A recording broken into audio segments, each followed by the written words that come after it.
a country that thinks we're the largest consumer market in the world, and yet the only thing we export is services. And we need to stop that. We need to get back to a time where we're a country that can make things, and to do that we have to reset the global order of trade. And the other part of my question. Well, the worst thing is to leave it the way it is forever. I mean, just can't continue. We can't continue to be a country that doesn't make things. We have to be able to make things to provide jobs for Americans. That's it. It's that simple. China is an example. I mean, it's outrageous. I mean, they don't consume anything. All they do is export and flood and distort markets, in addition to all the tariffs and barriers they put in place. So the president rightly has concluded that the current status of global trade is bad for America and good for a bunch of other people, and he's going to reset it, and he's absolutely right to do it. Let me ask you about also the predictability of relationships with allies. The Prime Minister of Greenland, the Prime Minister of Denmark, which at this point owns Greenland, so Denmark, a NATO ally, is saying that it's unacceptable that one country cannot annex another country. Well, no one's annexed anything. It's going to be up to Greenlanders. The Vice President made that clear. He's going to respect the self-determination of Greenlanders. So at some point, the Greenlanders have made clear that they want to be independent of Denmark. So that's Denmark should focus on the fact that the Greenlanders don't want to be a part of Denmark. That's what they should focus on. We didn't give them that idea. They've been talking about that for a long time. Whenever they make that decision, they'll make that decision. And then what we're not going to do is let China come in now and say, offer them a bunch of money and become, dependent on China. The president said he would not rule out using military force against Denmark, a NATO ally. No, he said he would not rule out. No. He said he would not rule out. He said, I'm not going to rule out anything if Greenland is encroached upon by a foreign power like a China or Russia or anybody else. But it doesn't matter, because Greenlanders are going to make a decision. They're the ones that want to get away from Denmark. They're the ones that want to be independent. Not us. We didn't come up with that idea. They did. And if they make that decision, then the United States would stand ready, potentially, to step in and say, okay, we can create a partnership with you. We're not at that stage. But that's what the Vice President made clear last week in his visit there. His statement was very abundantly clear, that we will respect the self-determination of the people of Greenland. The people of Greenland. And they're the ones that want to leave Denmark. That wasn't our idea. All right. Well, second question here. Missy from Washington Post. Mr. Secretary, I'd like to ask you about the Russia-Ukraine negotiations. Can you give us tell us about the American assessment of the conditions that Russia put forward regarding the Black Sea ceasefire talks, and also the British and French foreign ministers said this morning that Putin was dragging his feet. Do you agree with that? Maybe. I mean, he might be. We don't know yet. We're going to find out fairly soon. I mean, look, here's what the president wanted to do. He wants to end this war, and he wanted to test it very early in his administration. Is it possible to end this war on terms that are acceptable, obviously, to both sides? Because you can't end a war unless both sides agree. And that's what we're in the process of finding out. We will know soon enough, in a matter of weeks, not months, whether Russia is serious about peace or not. I hope they are. It would be good for the world if that war ended. But obviously, we have to test that proposition. So we're working through that process. We had a visitor, Mr. Kirill, was here this week. Had a chance to sit down with him. He met with others. He'll take some messages back, and the message is the United States needs to know whether you're serious or not about peace. Ultimately, Putin will have to make that decision. The Russian Federation will have to make that decision. I think the Ukrainians have shown a willingness to enter, for example, into a complete ceasefire to create space for negotiation. At some point here, fairly soon, not 6 months from now, the Russians and Putin will have to make a decision about whether they're serious or peace or not, and I hope they are serious. So it would be good for the world if that war ended. What is your assessment of the Russian conditions that were put forward? And also, Dmitriev said, following his talks with Mr. Witkoff yesterday, that the U.S. and Russia might resume direct flights as maybe a confidence-building measure. Do you support that?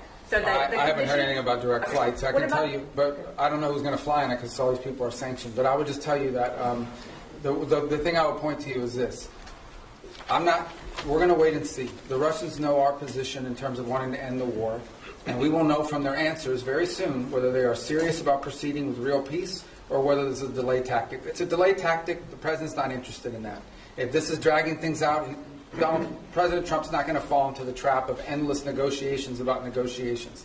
We will know soon enough whether or not Russia's serious about peace. If they are, that'll be great. Then we can move towards peace. If they're not, then we'll have to reevaluate where we stand and what we do moving forward about it. But we'll be in no different a position than we are today, or we were when he took office. He wanted to know early in his administration, is peace possible?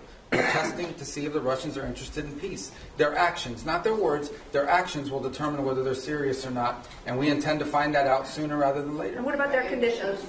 Which conditions? They put forward additional conditions after you guys had the Black Sea ceasefire. Yeah, so again, I mean, this is part of the back and forth of these sorts of things. I've had phone calls with foreign leaders, and then I read the readout, and it's like, oh, we said, no, you never, they came, they said something to me they never said. I guess that's part of the game in this place or whatever. But look, bottom line is, to me, at the end of the day, what's going to matter here is whether we're going to move towards peace or not. If peace is real, we will know soon enough.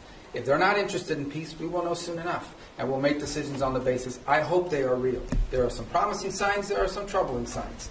It's not going to be easy. No one ever said this would be easy. But we're going to find out sooner rather than later. And let's just say I'm hopeful. I remain hopeful. I need to be hopeful that peace is possible and that the Russians are serious about peace. We want them to be serious about peace. And hopefully they are, but we'll know sooner rather than later. Daphne Reuters. Hi, sorry, I'm back here. Your last name's Reuters? Oh, that's pretty cool, isn't it? Go ahead. On the 5% defense spending target, have you received pushback to this idea while you've been here this week? And you mentioned yesterday up to 5% was your language. What do you mean by up to 5%? Well, I said up to a path up, getting up to 5% at some point. I'm not saying overnight, but to get to that point. We think that's what NATO allies need to be spending for NATO to face the threats that it itself has identified and articulated. Here's the good news. The good news is everyone generally, with a couple exceptions, are spending more on defense today than they were 3, 4, 5 years ago. That's positive. That trend needs to continue. So the trend lines are good, but they need to continue. But this is not about spending. Okay? This is not about money necessarily. This is about capability. In order for NATO to be stronger, it needs partners that are stronger. Okay? The United States commits a lot to NATO and continues to. We are as involved in NATO today as we have ever been. And we intend to continue to be. But it has to be a real alliance. And that means that our alliance partners have to increase their own capabilities. So hopefully 2 things have led to that. The first is the war in Ukraine, I think, has woken up a lot of people on the continent about real threats and real war. And the other is, I think, the pressure and the statements of President Trump that have been pretty consistent about increasing their spending. So this whole trajectory of more defense spending began, I believe, back in 2017, 2018, under President Trump's first term. We want that trend to continue. And we're hoping when the leaders meet in The Hague that there'll be further and firmer commitments in that direction. I think it's beneficial to the alliance. The stronger our partners in NATO are, the more capable our partners in NATO are, the stronger NATO is. And everybody should be in favor of that. And sorry, just to follow up, so will you try and get the official target as 5% rather than 2%, and will the U.S. commit to 5%? Sure, we're heading there now. We're going to have to spend more on national security because we have a global footprint. And that's the point that I think has been made and missed in a lot of places. Okay, the United States has Indo-Pacific alliance obligations as well that we've made. We are currently involved in opening up the Red Sea so that global shipping for everyone, including our European partners, can become possible again. We're engaged in counter-drug and counter-gang interdictions in the Western Hemisphere. There's obviously all sorts of issues going on in different parts of the world, including we're concerned about a resurgence of terrorist cells, whether it's in Africa or in the Middle East. So the U.S. has these global obligations, and we have China that's undergoing the largest, most expansive peacetime military expansion in history. So we need to confront all of these things, and we're engaged in all of those things. So we're going to have to increase defense spending in our country. I think our commitment to NATO isn't just 3% spending of GDP. It's sustained over an extraordinary period of time, and that continues. So, look, I think our partners know they need to do more. They've all indicated they want to do more. They've begun to do more, and that trend needs to continue. Mr. Secretary, you mentioned that you met with Kirill Dmitriev as well. In order to stop them from dragging their feet and dragging this on, is there anything that you said, perhaps not threats, but is there anything that you said you wanted to see concretely from the Russian side in order to peace? We want to see peace. But specifics in terms of getting to this ceasefire first and then the negotiations later? I mean, peace means you stop shooting at each other. I mean, it's as simplistic as that. Now, obviously, look, there's all kinds of conditions for a final peace, and you have to work with both sides. And I've said from the beginning, the only way a war ends in a negotiated settlement. If it's not an unconditional surrender, then it is both sides make concessions. We're not going to prejudge what those concessions are because those concessions will depend on what Ukraine will accept and Russia will accept. But we have to make concrete steps towards peace. What we're not interested in And I'm not accusing them of this. I'm just telling you what we're not interested in is negotiations about negotiations. That we're not going to continue this forever. So none of it was threatening. I think it was more an explanation of this is our timeline, and at some point it'll be clear whether you want peace or you don't want peace. And that time is coming. It's pretty short. At the same time, as you now have seen, members of Congress have begun to file bills to increase sanctions. So there is going to be growing pressure from Capitol Hill to impose sanctions that we're not going to be able to stop if in fact we're not making progress towards peace. All these factors have been explained in the nicest way possible. Hopefully he'll take that message back to Moscow, and it'll make clear that we need to begin to see real progress, or we'll have to conclude that they're not interested in peace. But let's hope they are, because I think it would be better for everyone. Are more talks planned? Well, we need to hear an answer to this. I mean, we're going to have talks as long as talks are about something. It can't be talks about talks. At the end, I think initially it was important to talk because we hadn't talked to them in a long time, but now we've reached the stage where we need to make progress. And if we're not making progress towards peace, then we have a set of factors that we have to take into account. But hopefully we are going to make progress towards peace. I remain optimistic that we can. It'll be hard, it'll be difficult, but I'm optimistic that we can. Mr. Secretary, the Myanmar earthquake, I mean, normally in these kind of events you would have up to 200 Americans with sniffer dogs, special equipment, experts in their field, saving lives on the ground. This has not happened because of the dismantling of U.S. Well, that and the fact that it's run by a military junta that doesn't like us. So it's hard for us to move around in that country. Implies say these events are always non-political. They went into Syria, for example, in the Turkey-Syria earthquake. So they can accept. Well, we're not the government of the world. No, we'll provide humanitarian assistance, just like everybody else does, and we will do it the best we can. But we also have other needs we have to balance that against. We're not walking away from humanitarian assistance. But again, I go back, there's a lot of other rich countries in the world. They should all be pitching in. We're going to do our part. We already have people there. We'll have more people there. We'll help as much as we can. It's not the easiest place to work. Okay, they have a military junta that doesn't like us, doesn't necessarily allow us to operate in that country the way we wanted to. That would have impeded our response no matter what. That said, we are willing to continue to help in the humanitarian crisis. Other countries need to do so as well. China's a very rich country.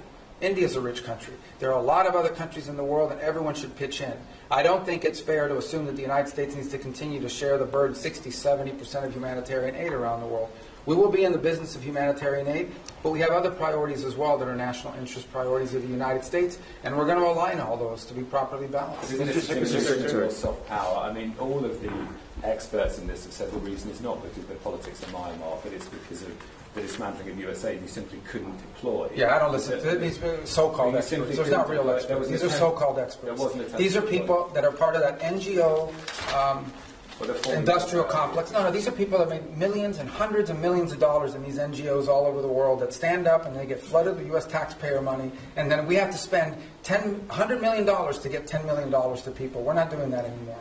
Okay, we have stopped. We are no longer going to spend $100 million to get $10 million to recipients. We're not going to fund these global NGOs all over the world that are living off of this. We're not doing it.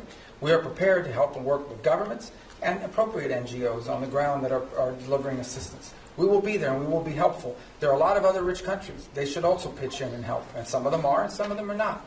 But we are going to do our part. We're going to continue to do our part. But it's going to be balanced with all of the other interests we have as a country. We are not a nation. We are the richest country in the world, but our resources are not unlimited. They are not unlimited. And we have a massive national debt, and we have many other priorities as well, and it's time to recalibrate all of that. So we'll be there, we'll be helpful as much as we can. We've got other things we have to take care of as well, but we care deeply about what's happened there. So we wish we had a more cooperative government. Mr. Secretary, the Middle East was part of your discussion here in NATO, especially that did you find support from members toward your policy, our airstrikes and Houthis, and your maximum pressure policy toward Iran? Yeah, I mean, on the Houthis, everybody wants to get their ships through the Red Sea. We're the only ones doing anything about it, but everyone wants to, get their ships through there.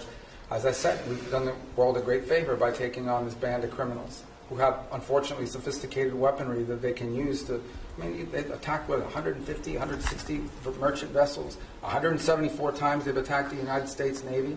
So I think the world should be grateful to the United States for being involved in this and doing this. Everyone thanks us for it. I understand these nations have limited capabilities despite being very rich countries. Nobody else can project power there and do this. But that said, we think that mission is going to bear fruit, and it's necessary. We can't have a band of criminals controlling that. In the case of Iran, I don't know of any country in the world that's excited about Iran ever having a nuclear weapons capability. Some are more forceful about it than others. We've had talks about that. As you know, the president would like to figure out what's going to happen there, but he's also made it clear that there's not going to be a nuclear-armed Iran. That's not going to happen under his watch. Mr. Secretary, what's your message to foreign citizens who may be afraid to come to the United States because they're concerned about potentially being detained over some minor administrative error, because they might have something on their phone like criticism of the president or of the Israel-Gaza conflict, and they don't want to come into the United States now? No, first of all, those people that have their phones looked at and so forth, and I'll refer you to CBP to go through their processes. But generally, it's people that have been flagged coming in for a reason. I would say that if you're not coming to the United States to join a Hamas protest or to come here and tell us about how right Hamas is, or to tell us about, stir up conflict on our campuses and create riots in our street and vandalize our universities, then you have nothing to worry about. But thousands and thousands of people come into the U.S. every single day to conduct business, to travel, to do all sorts, to visit relatives. It happens every day. It's very commonplace, and nobody has a problem. I mean, if you're coming here to create problems, you're probably going to have a problem, and I think that's a good thing. If you're coming here to create problems, not here, in the United States, you're probably going to have a problem. Yeah, but we're not going to continue to be stupid enough to let people into our country who are coming here to tear things up. Not going to happen. Mr. Secretary, have the Russians done anything concrete to make you encouraged that they are truly interested in peace? And when you talk about timeline, I know you're not going to give a specific timeline, but are you talking weeks or are you talking months? I think we're talking weeks, probably. Yeah. I mean, there's a lot that has to happen here in the next few weeks in order for this to be real. In terms of concrete, I think they've agreed to certain things. I mean, I think their things are not striking now that they were before. Obviously, both sides claim that the ceasefire is being violated, as typical of ceasefires like this. But that said, not concrete in terms of are we closer to peace? We're closer to peace simply because we're talking to both sides, but we're not closer to peace because we have a deal on our hands to end this conflict. But we're going to know soon enough. That's my point I make everybody. People come, oh, well, Putin, you can't trust him. It's not about trusting Putin. It's not about trusting anybody. This is about actions. If you're interested in peace, you stop fighting. And you lay out the conditions by which you're willing to end a war. And they have to be reasonable conditions, right? Not crazy stuff. If you're interested in peace, that's what you do. If you're not interested in peace, then you sort of drag it out and you come up with excuses and you pull, and we know that. And we're not going to get pulled into that. But let's hope it doesn't come to that. Let's hope it, let's be optimistic that that's not the direction we're going. We're prepared if it is, but let's hope that we're not heading in the direction of this is just a delay tactic. All right, one more, then we wrap up. Don't you guys want to go home, the ones that came? Your allies here and also Ukraine, they believe that Russia is actually preparing to launch another campaign, a military campaign, as soon as the winter season ends. Do you have any reason to doubt that? That they're going to do what, I'm sorry? The Russians they are preparing to start another military campaign. Well, then we'll know they're not interested in peace. And at this very moment, they're targeting energy sites. Can I get a reaction to that? Targeting what, I'm sorry? Energy sites in Ukraine. Well, again, I get that means they're violating the ceasefire. That's not a good sign, but I think that would tell you this, that ultimately this is a war right now. Things are going to be blowing up in Ukraine and inside of Russia because there's still a war going on. That's what we're trying to end. Okay, if we have a true ceasefire, which is what we wanted, a complete ceasefire, nothing should be blowing up. But the Russians didn't agree to that. They wanted a partial. And then obviously when you get into these partials, it's one of the reasons why we didn't push for a partial. We'll take it because it's better than nothing. But one of the reasons why we didn't push for a partial, because there's always disputes about what are you hitting and what you're not hitting. But in the end, this is still a war. And we want it to stop. The fact that religious sites are being hit, or energy sites are being hit, or civilian sites are being hit, that's why war is a bad thing. And that's why the president wants to end it. As far as them conducting another campaign, well, then that'll be a very clear sign. Right? If all of a sudden we wake up tomorrow and the Russians are launching a massive offensive, then I think that's a pretty clear sign they're not interested in peace. That hasn't happened yet. Let's hope it doesn't happen. We want to know whether they want to do peace or not. And if they do, then there's a way there, and we're willing to help. If they're not, then it's good to know early, so we can adjust our policies accordingly. All right, everybody, all right. Thank you so much. Thank you, guys. Thank you. Ambassador